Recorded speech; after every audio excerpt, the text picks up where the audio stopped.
Two. Hey guys, welcome to Maximize Monday. As you can see, the ladies are taking over today. Yay! Girl. I'm here with Pastor P and Reverend Tiffany, who are no strangers to the Bethany family. But if you are watching for the first time, if you ladies could just introduce yourself so everyone knows who you are. Okay, I'm Pastor Prescott from Bethany Baptist Church. Here we are the Transformation Church in Lindenwood, New Jersey. I'm Reverend Tiff. Nice to meet everybody. Yes, I'm going to go ahead and share also. Absolutely. Yes. Don't forget to click your share buttons, let a friend know to tune in. And if you're watching for the first time, type VIP in the comments so we can give you what we like to say, Bethany love, and just welcome you here to everything that we're doing online. And if you guys don't know already, Reverend Tiffany and Pastor P are our stars of our Sound Mind panel. So what we do here. But I'm just excited that you guys are joining for Maximize Monday. I know, right? As we celebrate Women's History Month. That's what it's all about. Women power. The truth is out. We can do some stuff too, y'all. Okay. Hey, Keisha, we see you there. Thank you so much for sharing today's video. Hi, Keisha. Thank Keisha. Hope you're having a great week so far. Also, for everyone who's tuning in, let us know where you're tuning in from so we can shout you out. You see Sister Adrian's tuning in. Hey, Rev and A, what's up? Hey, Rev. So glad to see you.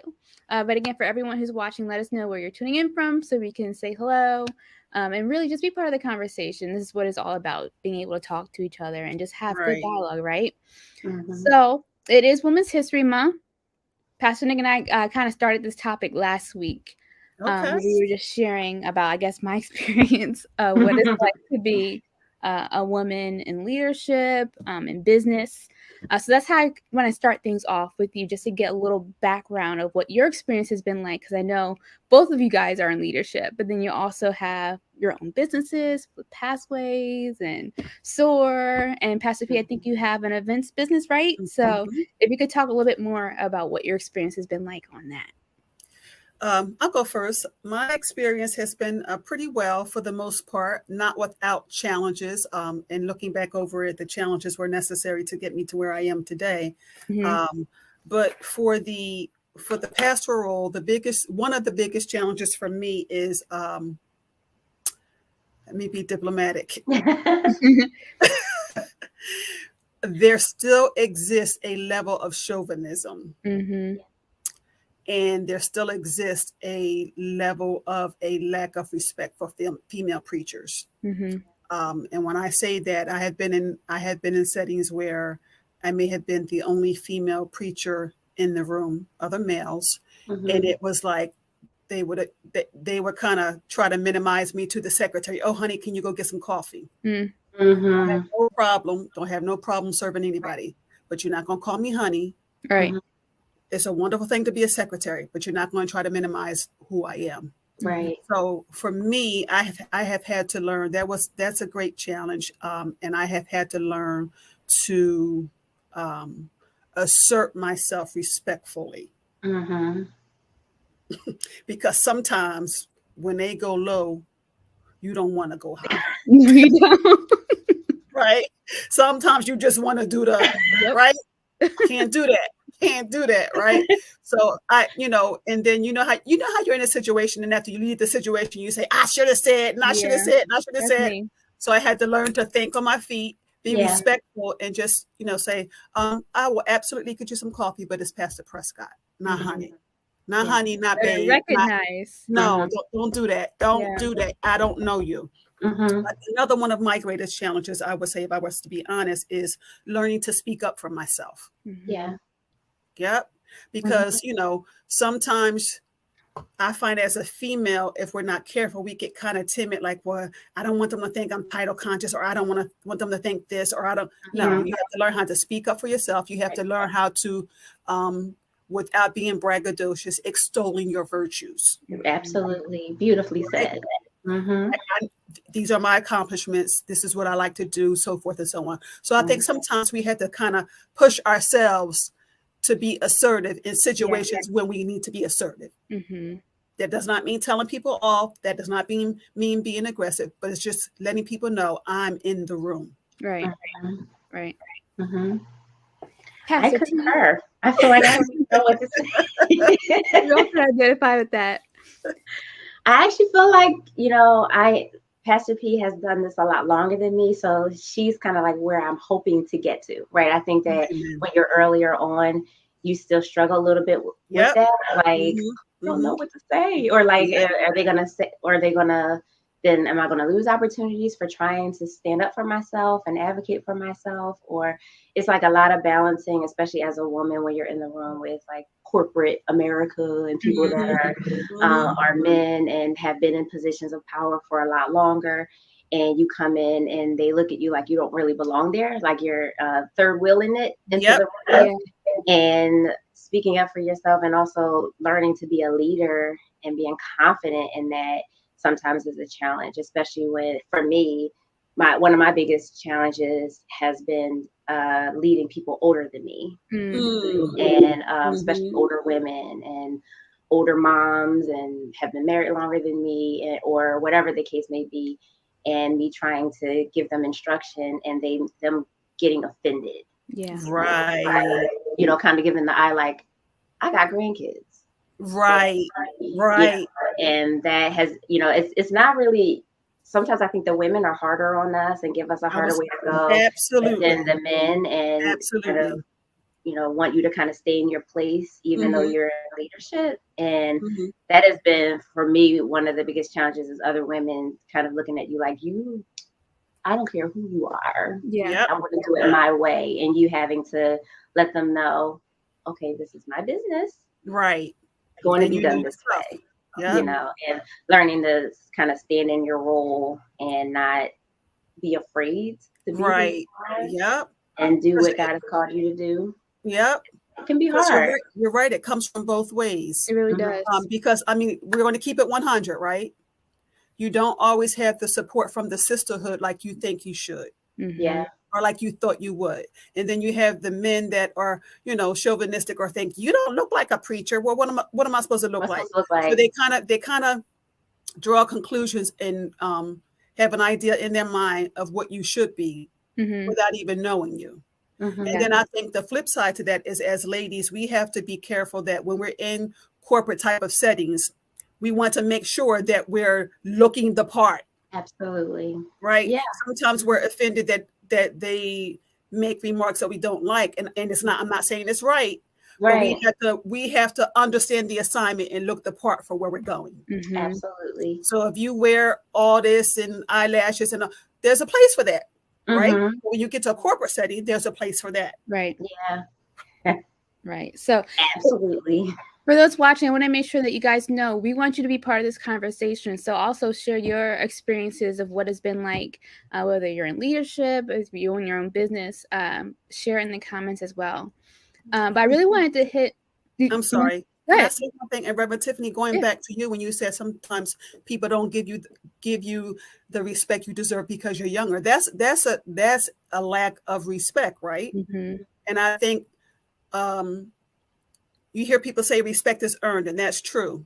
Yeah. But sometimes you also have to make it clear that you will not be disrespected as gracefully as you know how, of course. But sometimes you just have to let people know if your experience is not showing them that you deserve the respect. Sometimes you have to have a conversation. Look, when you call me sweetie, I find that offensive. Yeah. So don't call me sweetie. Yeah. But that can be hard because speaking for myself, I don't like, conflict and having to have those confrontations. But like you said, it comes to a point where you have to have that conversation and have it in the right way without the attitude, without the emotions. Exactly. Exactly. Saying, this isn't appropriate, So maybe we can talk on that a little bit too. Like, how do you separate, the emotions from things when it comes to having those hard conversations with people?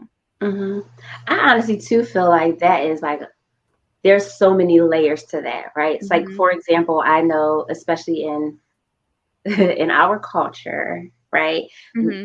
there is a lot of women who think that to be assertive means you have to be aggressive. Absolutely. They equate confronting someone with being confrontational. And I actually think that we're splitting hairs there, but there's a difference, right? Yes. You can speak to someone that is under you or someone that you are mentoring in a way that you're not using your voice and your tone to try to make them see that you're a person of authority. You just are. Like, if you want them, and I do find that especially a lot of African-American females in leadership, that they have a disposition that is not kind, but that's their method of trying to make sure that people know that they're empowered. Right. And I don't think that that's necessary. You know, I actually think it was Bill Clinton that made this comment that you can lead with assertiveness from your tender heart. And I was like, that is a beautiful way to put like how I think a good leader should be. Like, you can still lead people, but be loving and kind at the same time without, you know, and be assertive without cutting people at the knees just so that they know that you're in leadership, like being extremely volatile with words and emails with caps and all kinds of stuff that we do to get our point across that's not necessary. Yeah, I agree, because I think this was me early on. I'm going to keep it real. I think that you do have a phase where you're like, they're going to know who I am and they're going to respect me. And this is what and then after you grow and learn and understand what your triggers are, what triggers you, and Maya, to your point, how it's difficult to confront. Sometimes you just have to take a beat, sit back and say, okay, I'm very emotional right now. So this is not the time for me to confront the situation. Yeah. And then after you calm down, hey, sis, can I talk to you for a minute? And then I think the more you do that, the more you kind of learn to think on your feet. And you praying the whole time, God, season my words with grace, because what I really want to say, but I can't say that. So for me, it would be well, Pastor, you know, I don't appreciate you calling me sweetie. You know, I absolutely don't have any problem serving anybody that needs help, but don't call me sweetie. Sweetie. Get it straight. But I think the more you do it, I don't think anybody really likes confrontation. Yeah. But just in life, as a leader, especially, but just in life, there's going to be conflict. And we have to learn how to confront people without being aggressive. Aggressive is, you're going to respect me, but I don't have to respect you. Assertiveness is, I respect you and you respect me. Right. Yeah. So I respect you to speak to you kindly and in a way that's complimentary, just like you expect that from me. And I do think that part of it too. Oh, I'm sorry, Maya. No, go ahead. I was just gonna say, I think part of it too is those of us, me included, right, that are like shy away from confrontation too. I think it's because of also what we say to ourselves about the impact that it's gonna have, right?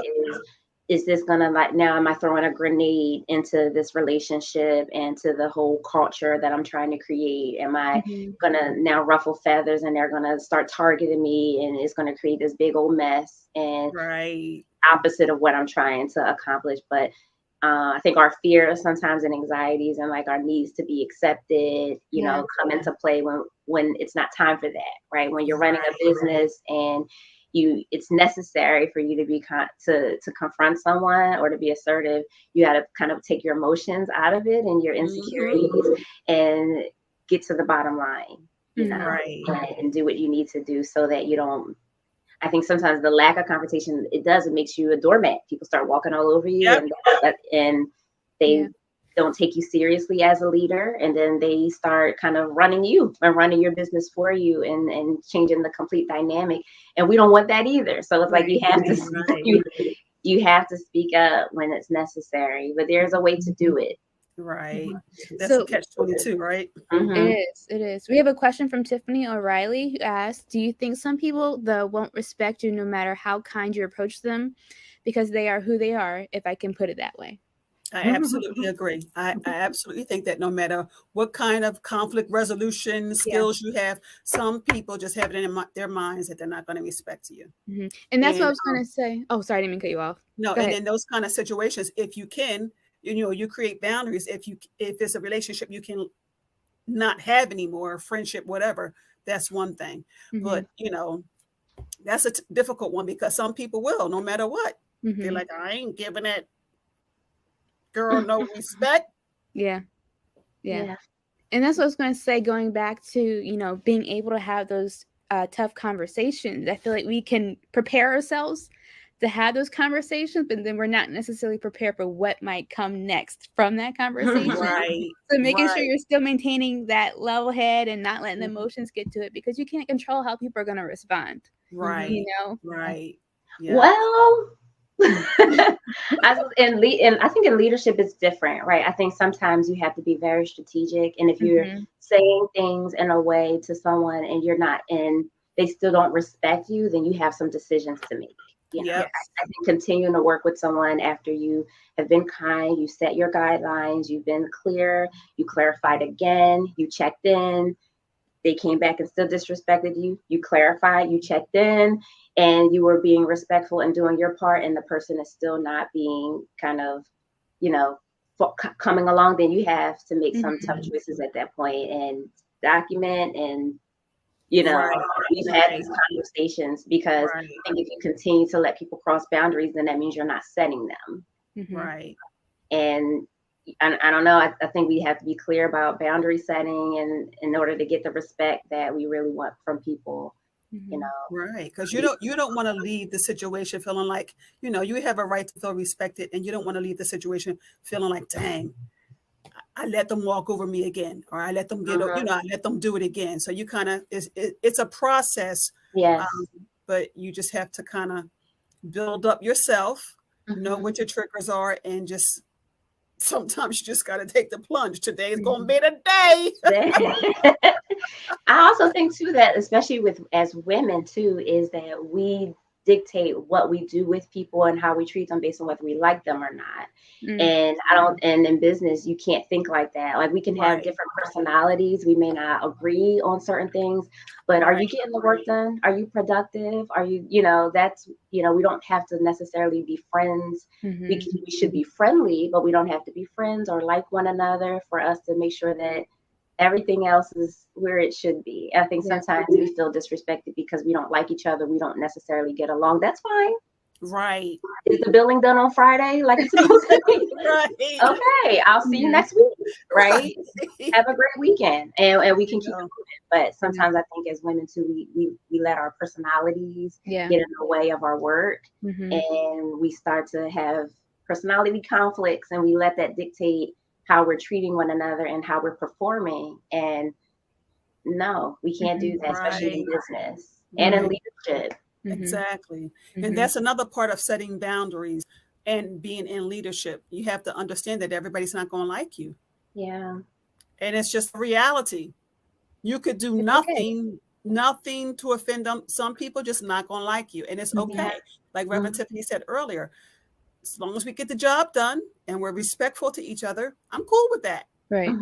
Right. What's that saying? It's not personal, it's business. Right. So keeping that in mind, like, we all have roles to do, and not to let our personal feelings or lack thereof get in the way of things. Right. But something that you touched on, Pastor B, that I wanted to talk about was being able to celebrate our accomplishments and our strengths, and not feel like it's something that needs to stay hidden or you can't talk about because you're all the stereotypes that come with that, right? Right. So why do you think that is? Because I think when we I don't want to say when we lack confidence, when we're in a new arena and we may lack confidence and we know we can do stuff, but we're like, but if I speak up, I'm going to seem like I'm bragging. I know I could do that, and I have those accomplishments, and I bring that to the table, but I don't want them to think. I think sometimes we're so much in our head. Yeah, sure. And they're like, yeah, I can do this and I can do that. And we're just like, by the time they get to us, it's like the meeting is over. So I think it's okay. There's a way that we can, without sounding like we're bragging, that we can let people know, okay, this is what I do. This is what I can do. And this is what I would like to do. Yep. And I mean, for me, there's no real formula. You just got to have to kind of build up the confidence to know that, just like John Smith's talking about what he can do, Mm-hmm. I get to talk about what I can do. Mm-hmm. Because Mm-hmm. John ain't got no problem. He take up most of the meeting talking about what he can do, right?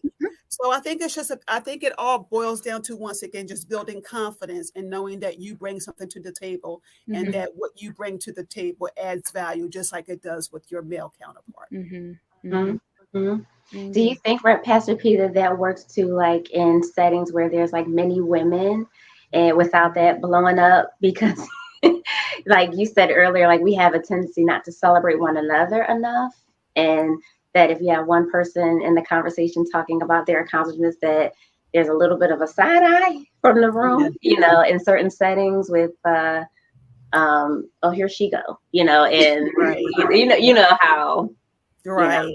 how do we continue to celebrate our own accomplishments without worrying so much about other people's perceptions and comments? Or I think you just have to acknowledge that just comes with the territory.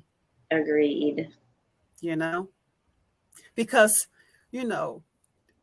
everybody wants people to like them. Mm-hmm. We all do, right?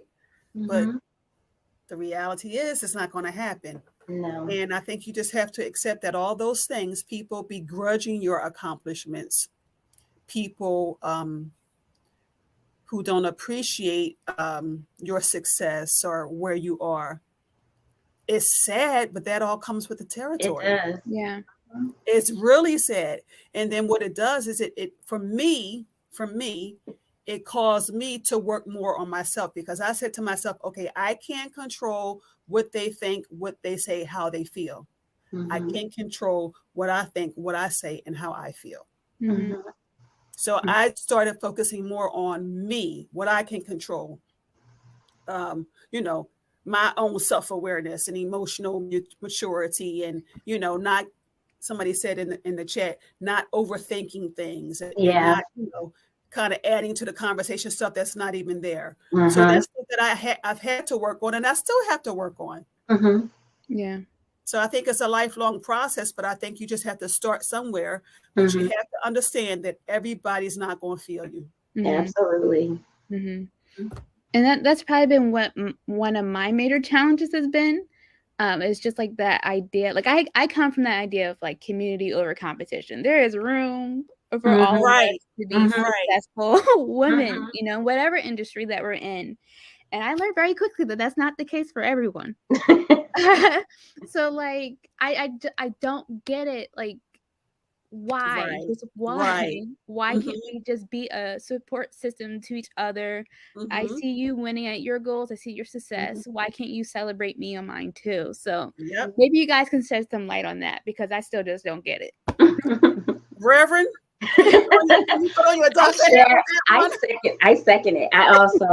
I think that one thing that I've learned too is that in leadership, it's important to have people around you that have like minds. So I'm not going to put anyone like in leadership with me or to work alongside of me that celebrates competition more than community, right? So I make sure that anyone that works with me or partners with me is someone who celebrates and has like a sense of community.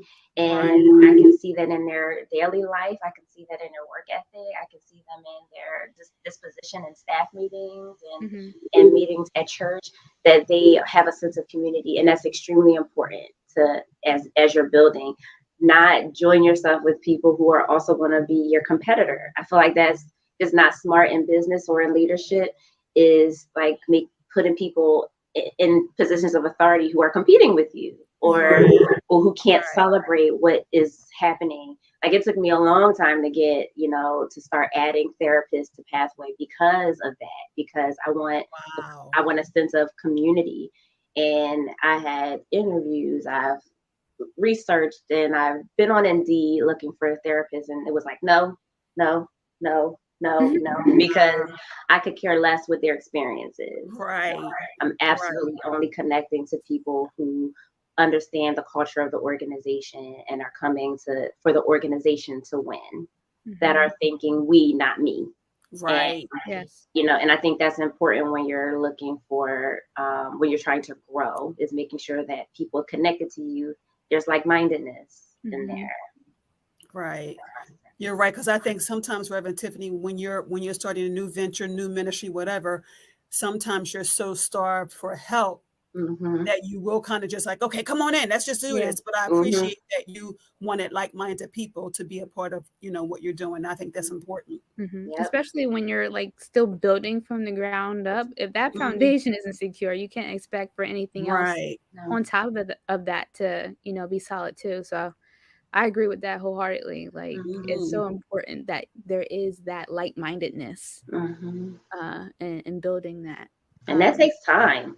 It does. It does. Especially when you are like starving for help and support, which I think is something else that we were going to talk about too, is like when you're looking for support, you will just like take people that are like, oh, I'll help you. You're like, really? Could you come on Saturday? Right.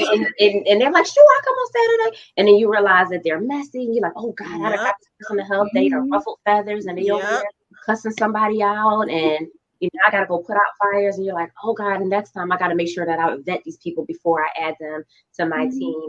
But like sometimes you got to calm yourself down and let God take you through the process before you start like pulling in people that don't have your heart, that don't have your vision, that don't share in the same mission. And you just save yourself a lot of damage that way. Even though it takes longer, it's worth it. It's worth it. It's worth its weight. Because then you end up doing more work if you don't do it that way. Cleaning up after people. And sometimes that's worse. Absolutely. Yeah, doing damage control. Yeah. So I do think, I don't mean to say that, I do think that even though sometimes leadership is a lonely place to be, I do think that God will give you one or two people that you know have your back. Beyond a shadow of a doubt. But until he does that, or if he hasn't done that for you yet, you just kind of have to just work it out and grow and believe that God's going to send the people your way that will support you. And just remember, at the end of the day, you always have to remember why you're doing what you do. That's important. And like you said, I think it's important that we use that discernment to kind of navigate, okay, who should I bring on my team? Who should I not? And I'm guilty of this. Pastor Nick knows this. He gets on his nerves. But like, I am one of those people, right?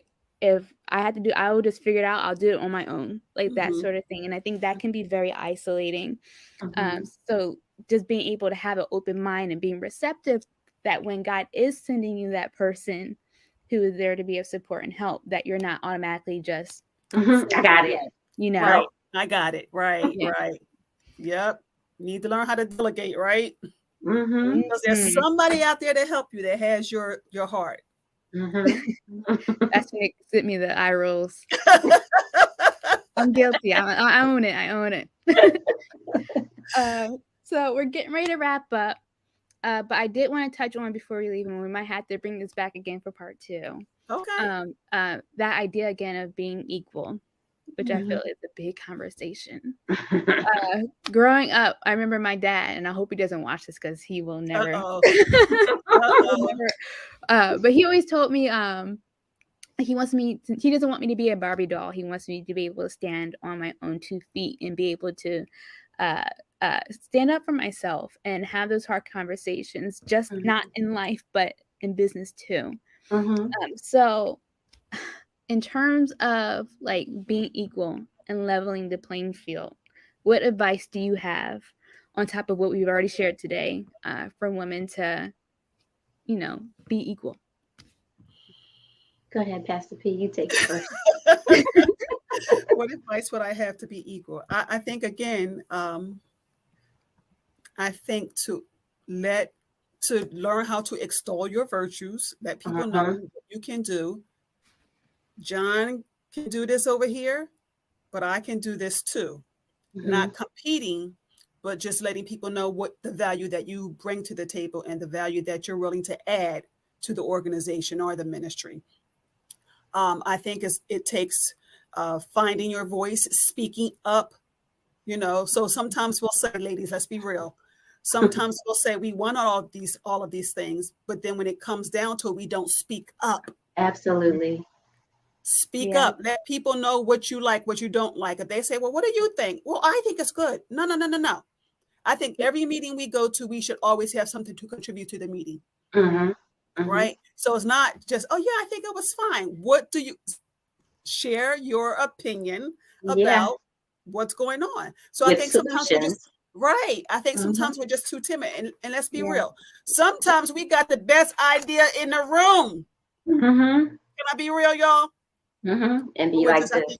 Yep. We're just like, well, no, if I say that, then what if that? And then negative self-talk. Well, that sounds stupid. And they're going to think this. We think people are judging us. And half the time, they're not even thinking about us like that.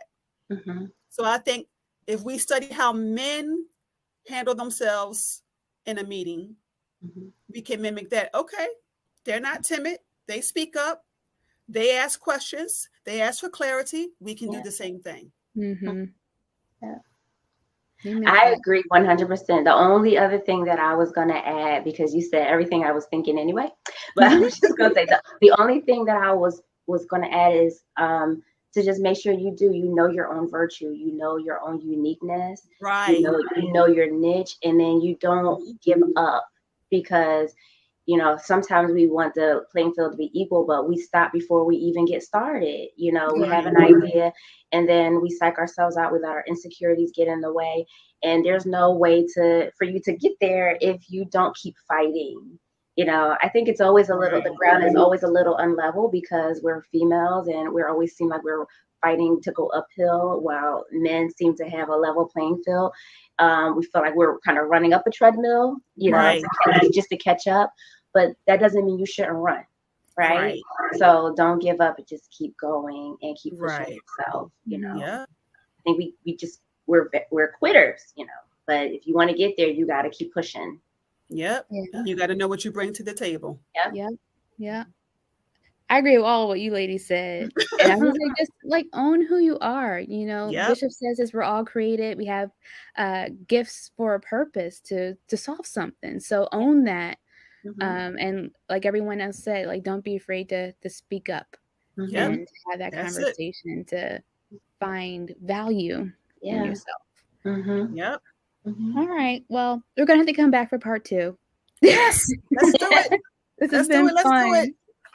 Thank you, everyone, for tuning in for us and being part of the conversation.